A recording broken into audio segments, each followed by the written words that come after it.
Seorang pria besar, hitam dan panjang, maksud gua keker, tiba-tiba terbangun di sebuah ruangan yang sangat gelap gulita. Lalu dia pun tersadar kalau kakinya ini dirantai.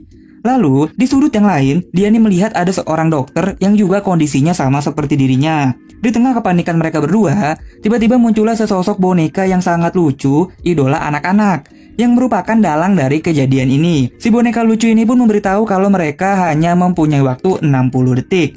Hah? 60 detik? Napas aja udah habis dong waktunya. Mereka punya waktu 1 menit buat bebas dari sana. Si pria hitam ini pun karena seorang pebasket memanfaatkan bongkahan reruntuhan yang ia temukan untuk mendapatkan gergaji yang menggantung di atap. Namun, tembakannya meleset. Si dokter pun menyemangati si pria hitam ini untuk fokus layaknya pemain basket profesional gitu kan. Setelah dia ini fokus dan berdoa dalam hati, tembakannya pun ya tetap meleset. Barulah di tembakan yang terakhir, akhirnya dia berhasil membuat si gergajinya ini tuh jatuh dari atap. Dan mereka pun masing-masing sibuk untuk melepaskan rantai yang mengikat kaki mereka cuy. Si dokter pun semakin panik karena waktu yang mereka punya ini udah semakin tipis. Akhirnya, si dokter pun mengambil keputusan besar untuk memotong kakinya sendiri. Nah loh, dengan menikmati setiap gesekannya, si dokter pun berhasil memotong kakinya. Tapi yang dipotong, ini tuh kaki sebelahnya cuy. Jadi si dokter ini salah motong kaki gitu kan. Dokter ini pun akhirnya pingsan karena sadar kegoblokan yang ia miliki dan film pun dimulai. Cerita pun pindah ke sebuah apartemen di mana si Tom ini tuh lagi terbangun di pagi hari dengan keadaan yang sangat lemes. Ya gimana nggak lemes? Orang dia abis ngegenjot 1, 2, 3 wanita cuy. Gokil. Lalu datanglah Cindy yang memberi kabar kalau si Cody keponakannya nih udah dimasukin ke sekolah militer. Dan dia pun tampaknya udah siap lah jadi pro player PUBG gitu kan. Si Cindy pun mulai berceloteh layaknya para betina pada umumnya. Namun, sepertinya pikiran Tom ini lagi mengawang-awang entah di mana. Niatnya mau minum obat, tapi yang diminum malah obat kuat. Bangsat. Tiangnya Tom pun langsung auto tegak dan membengkak. Tiang yang tegak ini pun menarik perhatian si Meong yang ada di rumahnya Tom untuk bermain layaknya mainan. Tom pun malah berantem sama si Meong yang akhirnya dia malah kesandung di pinggir apartemen dan terjatuh ke bawah. Tom pun akhirnya meninggal dengan posisi yang sangat tidak wajar. Ya semoga dia nggak jadi arwah gentayangan gitu ya. Soalnya sih bakal ngeri banget gitu kan, ada setan yang bentuknya kayak Tom gitu kan. Di film ini kita pun diperkenalkan dengan karakter baru yang bernama Ryan. Seperti biasanya, karakter Ryan ini tuh tentu mempunyai kegoblokannya tersendiri. Dia pun dengan santainya tidur di saat lagi kerja, sehingga kontainer yang ia operasikan malah gondal-gandul ke sana kemari. Lebih parahnya, kontainer yang berisi monyet ini tuh malah jatuh dan membajak pelabuhan tempat ia bekerja. Ya, untuk menenangkan pikirannya Ryan, dia pun menepi untuk minum. Di sana dia ketemu sama Mahalik yang masih bersama temennya yang bersama CJ. Jadi, ternyata si Mahalik ini tuh temen lamanya Ryan. Nah, si Mahalik pun cerita kalau dia ini udah ngapain aja di saat dia nih nggak ketemu sama Ryan. Cerita pun kembali flashback saat si Mahalik lagi camping sama CJ. Mereka pun berduaan di tenda. Si Mahalik pun mulai memancing CJ dengan bernyanyi sebuah lagu yang romantis. Dan sama si CJ malah diayoin gak tuh lagunya. Mereka pun jadi nyanyi bareng sambil melakukan gerakan-gerakan pemanasan untuk siap melakukan senam di dalam tenda. Ya selanjutnya mereka pun tendanya bergoyang.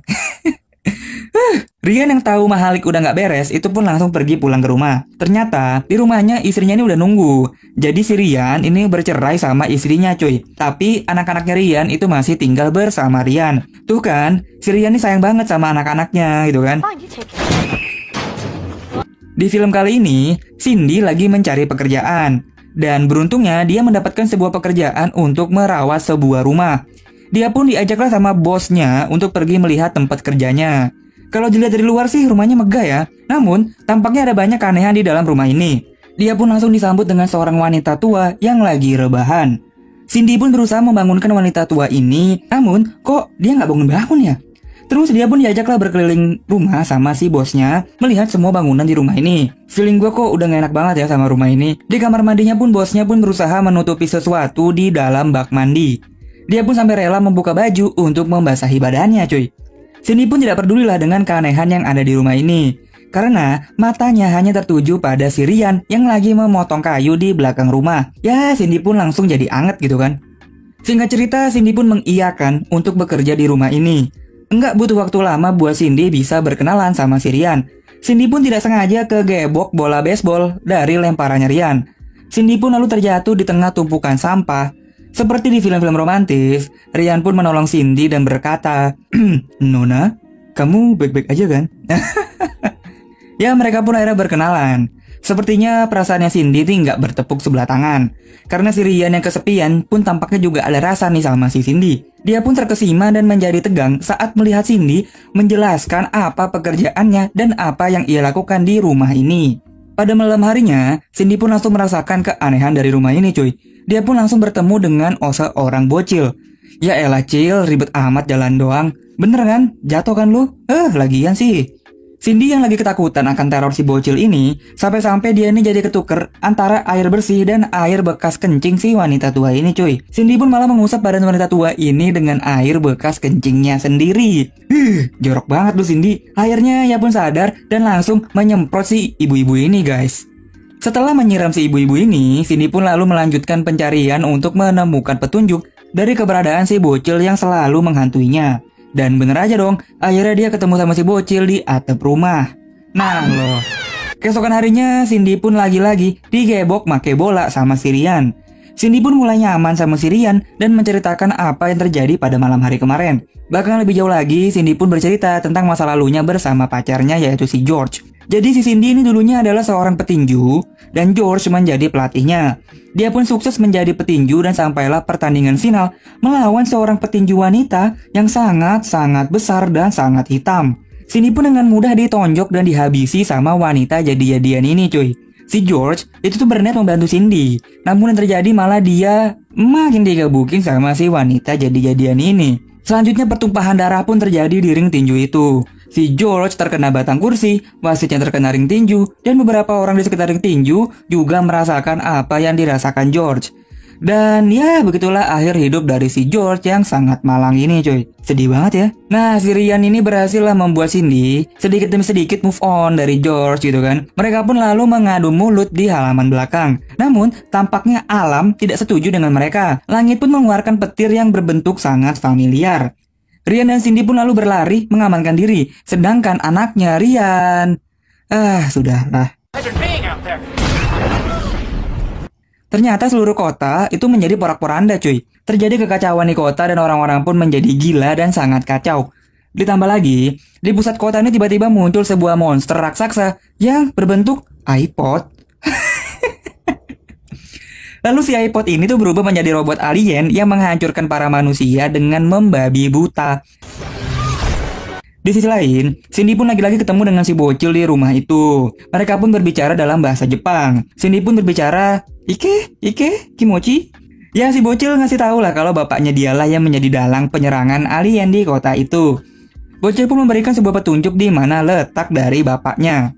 Balik ke Rian, dia pun mengambil bocil-bocilnya untuk bergegas menyelamatkan diri. Dia pun mengambil pistol untuk berjaga-jaga. Namun tiba-tiba kegoblokannya tuh muncul. Rian pun gak sengaja menjederkan pistolnya di pantat dan tiangnya. Aduh ngilu cuy. Nah kekacauan ini sampailah di telinga Presiden Amerika. Namun si Presiden malah biasa aja gitu dan lebih mementingkan mendengarkan cerita dari anak TK yang lagi menceritakan kisah seekor itik. Ya karena kesel gitu kan si pengawal presiden pun ngasih tahu kalau si itik ini tuh bakal mati gitu kan di akhirnya.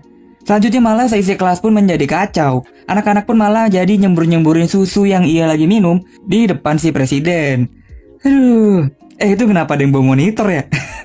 Lu mau rakit PC cuy. Si Cindy sendiri pun kembali bertemu dengan temannya si Brenda. Gue gak tahu kenapa ya si Brenda ini kok hidup lagi gitu di Scary Movie keempat ini. Nah si Brenda sendiri di film ini berperan menjadi seorang reporter berita. Cindy pun menjelaskan ke Brenda kalau dia ini menemukan cara untuk menghentikan kekacauan ini cuy. Mereka pun akhirnya let's go menaiki sebuah mobil. Di tempat yang terpisah, Rian sama anak-anak ini malah digerebek sama orang-orang yang lagi berjalan kaki. Ya karena si Rian ini kan dengan enaknya gitu naik mobil sedangkan yang lain malah jalan kaki. Rian pun terpojok dan menyederkan pistolnya yang ternyata pelurunya ini tuh kena si abang-abang yang lagi naik layangan. Akhirnya mobil Rian pun dibawa kabur dan mereka pun harus melanjutkan perjalanan dengan berjalan kaki. Si Cindy sama Brenda tuh akhirnya berhasil kabur dari kekacauan ke daerah yang sangat terpencil. Mereka pun akhirnya masuk ke sebuah perkampungan yang sangat terpencil dan berpura-pura menjadi penduduk itu. Di sana mereka pun bertemu dengan dua orang yang sangat aneh. Gue nggak tahu sih ini aneh apa goblok gitu kan. Yang satu perempuan cantik yang membel tapi tidak bisa melihat, dan yang satu abang-abang bernama Ezekiel yang bisa melihat tapi nggak bisa mikir. Mereka berdua ini pun malah lomba lari. Ya sudah tentu sih cewek ini tuh terkena pohon, dan si abang-abang Ezekiel ini terkena tembok. Blok. Ternyata di sana lagi ada perjamuan makan siang dan semua penduduk desa ini berkumpul di pusat desa. Sebagai penduduk yang beriman, mereka pun berdoa dulu sebelum makan. Si Ezekiel pun memimpin doa mereka dengan... Aduh, gua no komen dah. Tiba-tiba si Cindy sama si Brenda pun ditangkap sama penjaga di desa itu. Lalu mereka pun diadili sama tetua di desa itu, cuy. Jadi desa ini adalah komunitas yang sangat tertutup akan orang luar. Jadi mereka ini berdiskusi dan memutuskan apakah Cindy dan Brenda boleh tinggal atau harus diusir gitu kan dari desa ini. Tapi si Brenda ini bisa-bisanya menggoda abang-abang ganteng yang duduk di sebelahnya. Sehingga si abang-abang ini malah membela Brenda dan meminta Brenda dan Cindy untuk tinggal di desa ini. Sedangkan si Cindy malah digerayangin sama si Ezekiel yang gak waras ini, cuy. Geli gue. Nah, di tengah-tengah sidang mereka, tiba-tiba datanglah si wanita buta yang mengira kalau tempat sidang ini adalah kamar mandi. Dia pun dengan sandanya membuka baju dan buang air besar. Aduh, mana kalau dari suaranya mah ini mencret, cuy. Lu tahu nggak? Jadi kayak dicampur air gitu, cuy. Oh iya, si Brenda sama Cindy pun akhirnya diperbolehkan tinggal di desa ini. Di sisi lain, Presiden Amerika pun berpidato di rapat PBB dengan berbagai pemimpin negara di seluruh dunia. Di sini, si Presiden memperkenalkan sebuah senjata yang dapat menghancurkan para alien yang membuat kekacauan, cuy. Tapi yang terjadi, malah si Presiden gak sengaja memencet alat ini dan membuat si Presiden menjadi bugil. Lebih parahnya lagi, dia pun membuat seisi ruangan juga ikut-ikutan menjadi seperti presiden. Gokil. Sedangkan di desa, Brenda dan Cindy pun harus melihat bahwa petinggi desa ini tuh mati ditusuk sama Ezekiel. Nah, si petinggi desa ini pun cerita kalau si bocil yang menghantui Cindy adalah anaknya dia. Si bocil ini pun meninggal pas lagi menonton acara pertandingan tinjunya si Cindy. Waduh, gila, gue sih gak kepikiran lu ada bocil yang nonton tinju, meninggal gitu kan, terus jadi arwah gentayangan gitu kan. Wah, bener-bener jenius gitu, out of the box.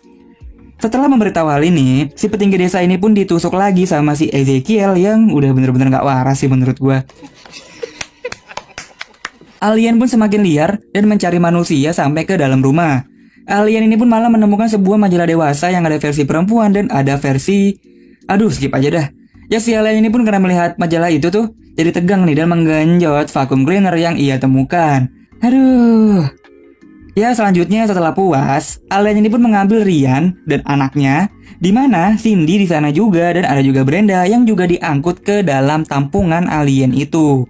Ya, seenggaknya mereka berkumpul lagi gitu kan. Namun tiba-tiba si anaknya Ryan ditarik lagi ke atas. Si Cindy dan Ryan pun ikut-ikutan masuk ke lubang si alien ini yang bentuknya sangat familiar, cuy. Nah, selanjutnya mereka pun ada di sebuah ruangan seperti di awal film tadi. Cindy dan Brenda pun memakai alat seperti di film Saw, begitu juga dengan Ryan. Lalu muncullah boneka lucu, idola anak-anak, memberikan arahan pada mereka untuk berbuat apa. Oh iya, ngomong-ngomong, gue udah pernah loh nge-review film Saw. Jadi kalau kalian tertarik sama film Saw itu seperti apa, linknya udah gue taruh di deskripsi ya. Filmnya tuh asli seru banget, menarik, pokoknya nggak bohong. Kalian harus nonton. Lanjut. Mereka pun terbebas dari permainan pertama si boneka ini. Nah, selanjutnya permainan pun melibatkan anak-anaknya Ryan. Ryan pun setengah mati lah menyelamatkan anak-anaknya. Cindy pun tiba-tiba teringat atas petunjuk si bocil di rumah itu. Dia pun lalu menemukan foto si boneka ini tuh lagi menggenjot ibunya si bocil. Jadi, si boneka ini tuh adalah ayah kandung si bocil itu, cuy. Bangsat. Nah, si boneka ini tuh ingin membalas dendam atas kematian anaknya. Si Brenda pun secara ajaib bisa masuk ke tempat di mana boneka ini berada. Namun, hal ini malah membuat situasi semakin buruk. Nyawanya Ryan pun tergantung pada anak-anaknya. Anak-anaknya Ryan pun memaafkan kesalahan dan kegoblokan bapaknya. Lalu permainan pun selesai, cuy. Ryan dan anak-anaknya pun terbebas dari permainan ini. Si boneka ini pun akhirnya sadar kalau yang dia lakukan adalah sebuah kesalahan. Namun, si Brenda ini keluar dengan si boneka yang satunya lagi. Wah, Brenda, lu habis ngapain itu? We are so fucked. Ya, selanjutnya film ini pun berakhir bahagia, cuy. Alien pun berhenti meneror bumi, Ryan dan mantan istrinya pun baikan. Begitu juga dengan Brenda yang melahirkan seorang bocil. Yang lu udah pasti tahu lah siapa bapak dari si bocil ini, cuy. Ya pada intinya semua kehidupan kembali seperti semula, normal, seperti sedia kala. Ya begitulah cuy, cerita dari film Scary Movie yang keempat.